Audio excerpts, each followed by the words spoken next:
You step into the elevator alone. The doors close with a familiar ding. You press the buttons in a strange sequence. 4, 2, 6, 2, 10. At the 5th floor, the doors open, and a woman steps in. You were told not to look at her, not to speak to her. But she looks familiar. And then the elevator begins to rise.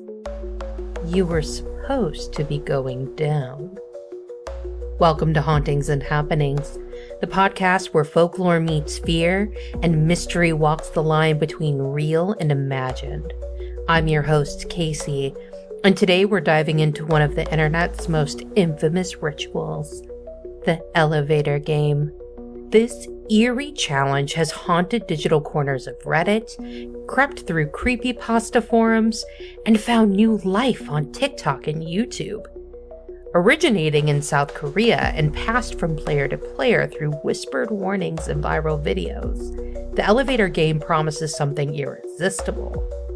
If you follow the rules precisely, you just might find yourself in another world. But here's the thing. This isn't just a spooky internet game. It's a ritual, a threshold, a mirror. And today, we're exploring not only the history and lore behind it, but why it matters. Because whether you believe the other world exists or not, the real power of the elevator game lies in what it reveals about us. Why do we flirt with the forbidden? Why do we seek out rituals that promise transformation or destruction?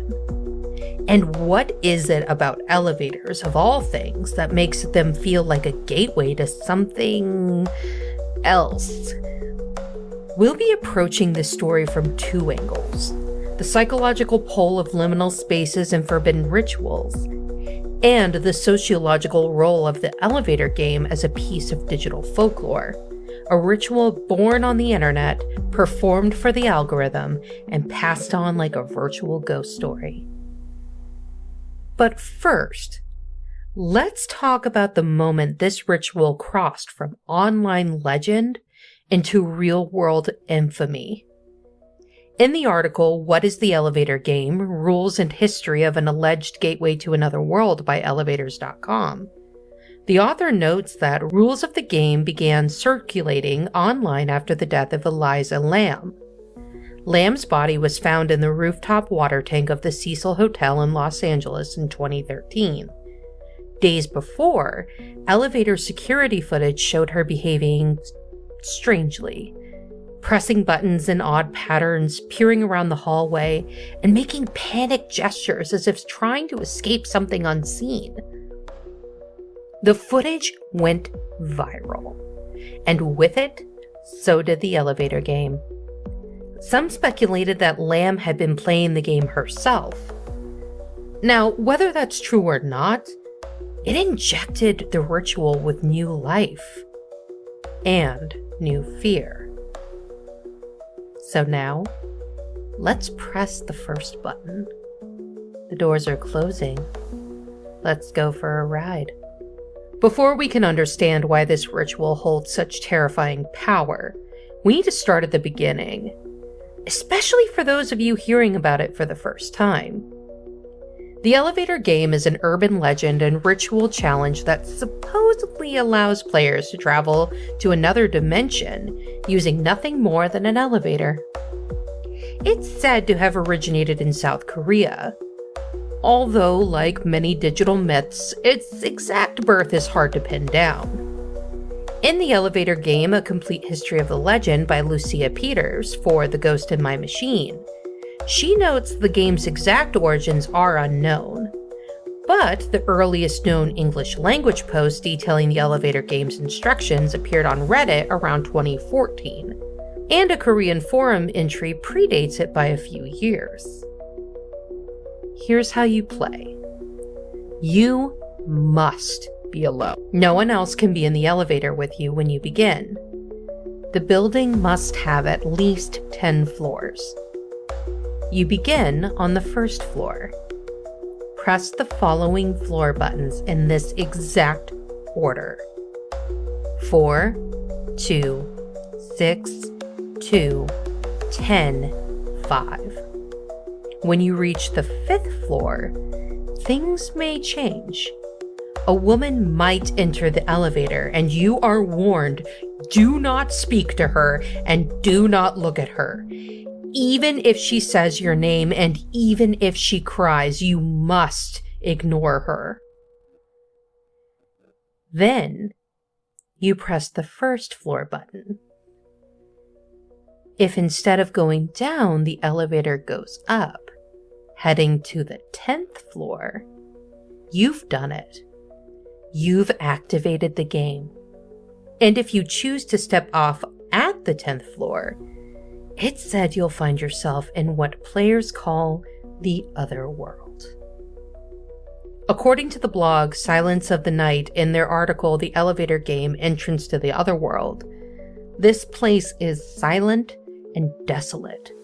A world much like your own, but empty, dimly lit, and with a red-hued sky.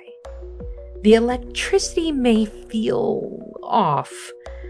Some say their phones stop working. Some feel time slow down. But the real test isn't there. It's getting back.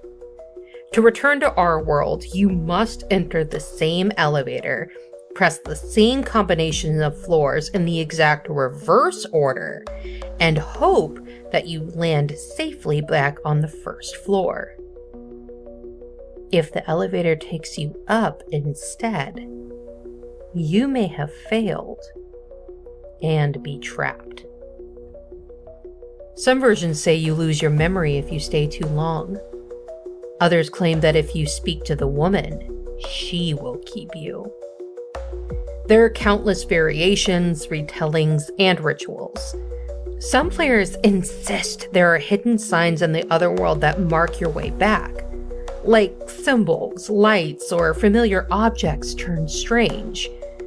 In the elevator game, What It Is, How to Play and More by Jessie Nguyen of Screen Door, she writes, despite, or perhaps because of, its mysterious origins, the elevator game has inspired countless retellings and recreations.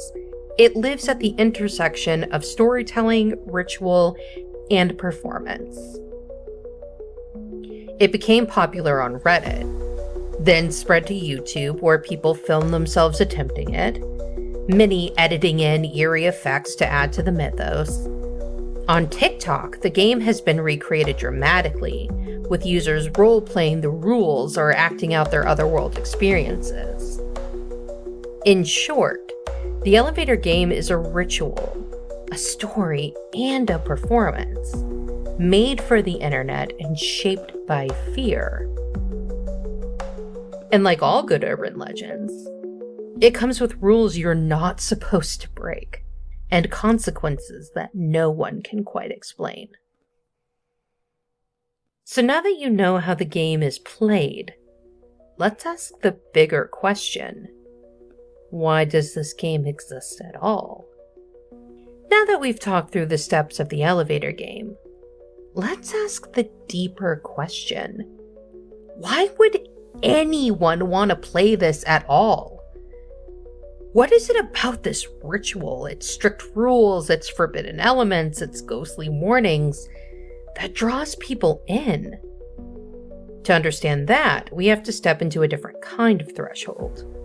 Not one between floors, but one between states of mind.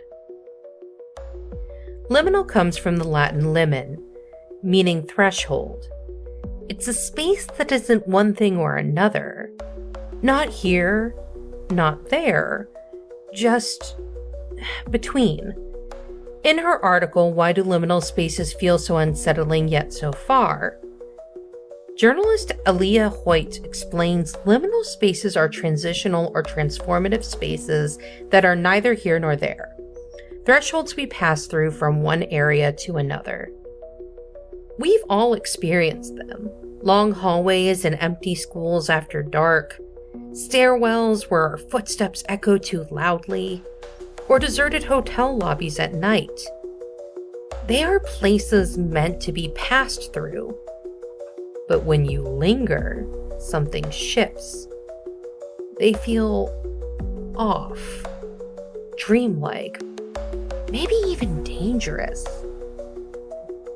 Dr. Timothy Carson, who teaches liminal studies at the University of Missouri, calls liminality a kind of involuntary disorientation. During periods of intense uncertainty, grief, adolescence, even a global pandemic, people enter emotional liminal spaces too. We're in between versions of ourselves, and that's scary. These in-between places, whether physical or psychological, mirror moments of transformation. As Carl Jung might say, they echo the inner thresholds of the self. Times where your identity is shifting, or when we confront the unconscious parts of who we are. And what is an elevator if not the most literal threshold? It rises and falls, yet while inside, you are neither arriving nor leaving. You're suspended, trapped in motion, but standing still. In the article Liminal Space, Examples in Mental Health Effects, health researcher Elaine Mead notes, liminal spaces can invoke disorientation, vulnerability, and even existential dread. But they can also invite reflection and self-discovery. Which brings us to why people choose to enter them. The elevator game isn't just a liminal space. It's a ritual. And a forbidden one. You're told not to speak to the woman, not to look, not to let anyone else in, not to get off at the wrong floor. These taboos heighten the tension and make the act feel dangerous, sacred, or maybe a mixture of both. Rituals like this offer a kind of psychological containment. As modern life becomes more chaotic, rituals, especially forbidden ones, give form to chaos. They offer rules, repetition, consequences. They make fear feel structured, contained, almost safe. This is especially powerful for adolescents and young adults whose brains are still developing. According to neurological studies, teens have a heightened emotional response system and an underdeveloped prefrontal cortex, the part responsible for impulse control. That's why risk feels not just tolerable, but thrilling. It's not just rebellion, it's exploration. In The Rituals and Ceremonies of Digital Life, published by Digital Pilgrims on Medium, the authors write, rituals provide containers of meaning during transition, moments where we step away from the ordinary and brush up against transformation. Choosing the elevator game becomes a symbolic initiation, a way to prove courage, to feel something beyond the dullness of everyday life, or to test the edges of identity. And then there's her, the woman on the 5th floor. She's never fully described. Sometimes she's dead, sometimes she's beautiful, sometimes she's crying. Always, though, she's a warning. From a Jungian perspective, she could be more than just a ghost. She might represent the anima, the internal feminine, or even the shadow self. The part of you you're not ready to face. And that's what makes the ritual so psychologically potent. You're not stepping into another world. You're stepping into a confrontation with your unconscious, your fear, your desire to cross the line and not come back the same. And we can't ignore how genius this ritual is in its design. The elevator is a perfect setting for psychological discomfort. It's a machine of transition, a box suspended in space. It rises and falls without input beyond a button push. You don't steer it, you don't control what's outside it, and you just trust that it will take you where you're meant to go. But what if it doesn't? What if pressing the button takes you somewhere you never meant to be? The elevator game merges modern technology with arcane ritual. In a world where we've lost touch with the mystical, this game gives us a structured path to the unknown. One you activate with fluorescent lights and steel buttons. There's a tension here between control and surrender. You choose to play, you follow the rules, but the moment the woman steps in, your agency is gone. You can only follow the script. You are not allowed to act on instinct. And that's what makes it so terrifying and so psychologically rich. As John DeWall of the Liminal Space Coaching Institute explains in Hoyt's article, if you approach liminality with openness and curiosity, even if it's uncomfortable, then an opportunity for transformation is there. And that may be the greatest lure of the elevator game. It promises transformation, even if it means being lost forever. It's easy to dismiss the elevator game as just an internet story. But if you've been paying attention, you'll notice something deeper. The game doesn't just exist online. It thrives there. It evolves, it performs, it spreads like folklore always has, through storytelling, repetition, and shared belief. But in the 21st century, we don't gather around a campfire to pass on ghost stories. We gather on Reddit threads, on TikTok, in YouTube comments. And in that digital campfire glow, the elevator game became something else entirely. A new kind of ritual for the internet age. Think about Bloody Mary or Candyman. You go into a dark bathroom, you say the name 3 times, and then you wait. These weren't just stories. They were rites of passage. Dares, tests, groups experiences where you could perform courage or fear. The elevator game operates on that same logic. But instead of mirrors, we have motion sensors. Instead of chants, we have floor numbers. And instead of candles, we have a camera. In the article, The Power of Digital Folklore by folklorist Rachel Clark, she explains, digital folklore transforms the traditional storytelling into dynamic, performative rituals where the boundaries between truth, fiction, and performance collapse. What once happened in basements and schoolyards now plays out in a vertical video format. The elevator game is no longer just a story you tell. It's a sequence you perform, a script, a dare, a digital ceremony. Lucia Peters in her article puts it this way: the legend has flourished not because it's proven, but because it's shareable. And share it we do. Through hashtags, reaction videos, stitch TikToks, and reenactments, the ritual has moved from folklore into a kind of mass participation horror theater. And there's a very specific power in filming yourself playing the elevator game. The moment you hit record, you're no longer just a player. You're a performer. You're inviting an audience to join you in your fear.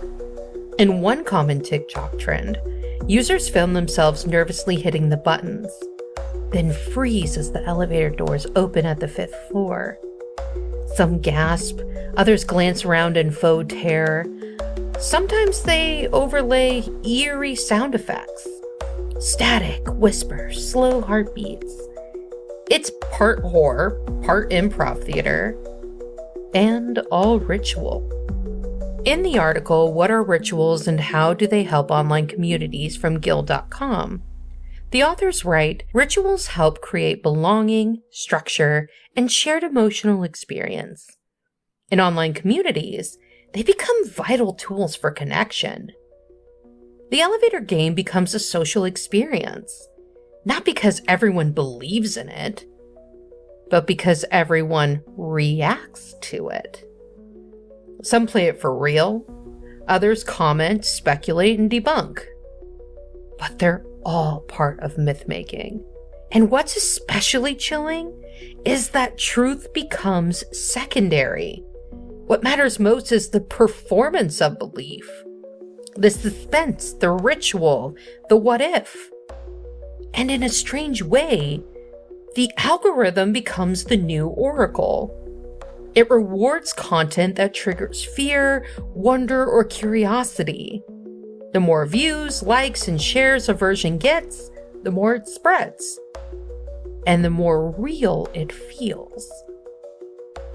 Myth, once passed down by word of mouth, is now distributed by code.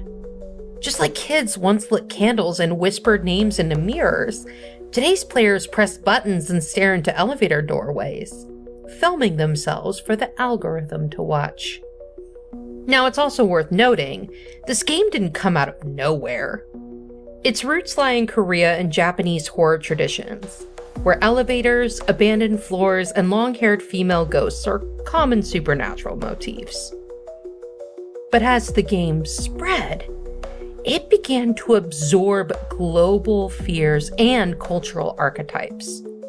The mysterious woman on the 5th floor became a universal symbol, a cousin to the banshee, the yurei, the lady in white, or the succubus. She is every culture's ghost, redrawn through the screen. In the elevator game, South Korea's Creepy Urban Legend by Sherry Osborne for Korea.net, she notes that while the elevator game originated in South Korea, it quickly transcended national boundaries, with Western audiences adapting the myth to fit their own horror traditions. Now, people across the world play the same game. They follow the same rules. They fear the same woman. But that's the strange beauty and terror of digital folklore. It flattens distance. It blends belief systems. It creates a global haunted house where everyone enters the same elevator, not knowing what they'll find when the doors open. It wouldn't be a modern urban legend without strange reports. Those moments where the game seems to work, or at least refuses to follow the rules. If you dig through Reddit threads, obscure paranormal forums, or the deeper corners of YouTube comment sections, you'll find them. First-hand accounts from people claiming they played the elevator game and didn't come back the same. Some reports are playful. Others read like confections. On the Hide and Go Kill wiki and forums like R3 Kings or R Paranormal, people recount deeply unsettling experiences after attempting the ritual. Some describe their elevators refusing to respond, skipping floors or opening into empty, unfamiliar hallways, even in buildings they've lived in for years. Others mention a deep chill in the air, buzzing in their ears, or a kind of pressure in their chest when the 5th floor arrives. One anonymous poster wrote, "It felt like I wasn't alone, even though I hadn't looked at her. I didn't see anyone, but something was there. I got off at the 10th floor and instantly regretted it. It was dead silent, like the air was muffled. It felt like I'd stepped out of a memory that didn't belong to me. Others describe returning from the 10th floor and feeling slightly wrong. A clock ticking too fast, streetlights flickering as they passed, a coworker not recognizing them, a mirror that reflected back something off. These players speak of disorientation, psychosomatic effects, and hypnagogic dreams that persist for days or weeks. Of course, from a skeptical lens, these could be chalked up to anxiety, power of suggestion, or even sleep deprivation. But part of what makes the elevator game so persistent is this. Even if you don't believe, your body often does. Elaine Mead notes liminal states can provoke disassociation, dreamlike perception, and a heightened sense of vulnerability, especially in people already primed by fear or emotional transition. In other words, maybe it's not the elevator that changes. Maybe it's you. In the golden era of YouTube creep culture, the elevator game became a staple of 3 a.m. challenge channels.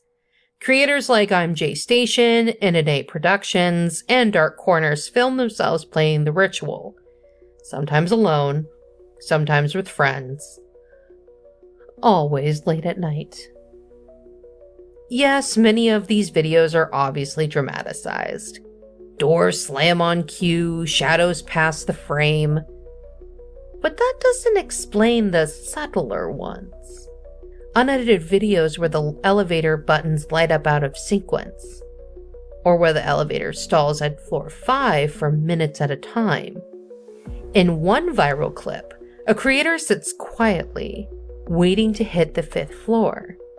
As the elevator rises, the lights flicker and the number display freezes. The door opens, and no one is there.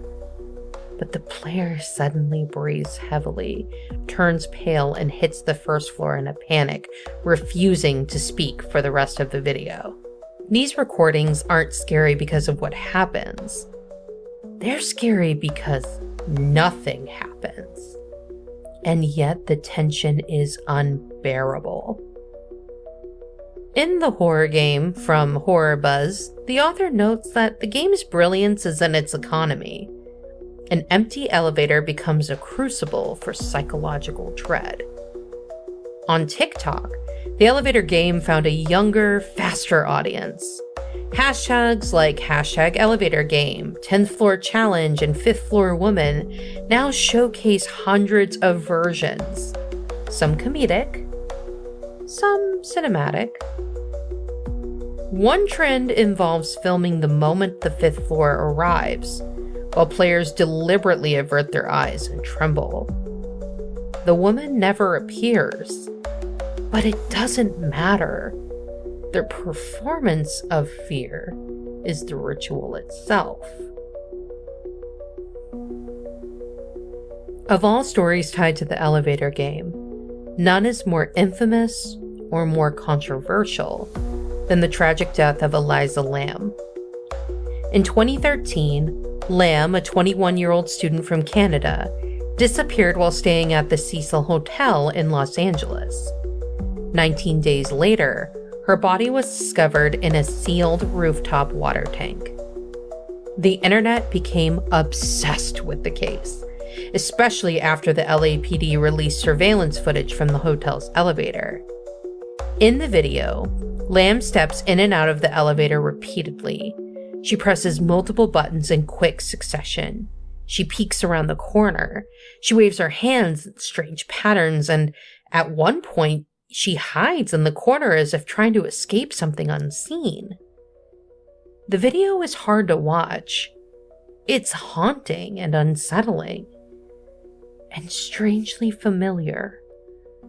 According to What is the Elevator Game by Elevators.com, the clip ignited speculation that Lam had been playing the elevator game.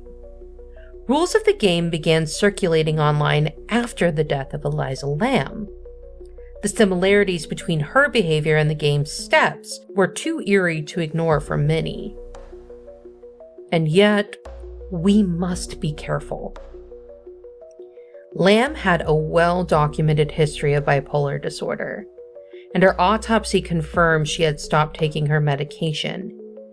Theories that used her death as evidence of the supernatural risk turning her tragedy into entertainment. And that's a line we won't cross. In the Netflix series Crime Scene: The Vanishing at the Cecil Hotel, this tension is laid bare. The show explores how internet sleuths projected horror tropes onto a young woman's real pain, ultimately spreading misinformation and hurt.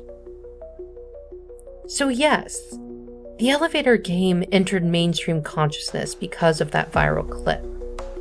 But Elisa Lam was not a ghost story.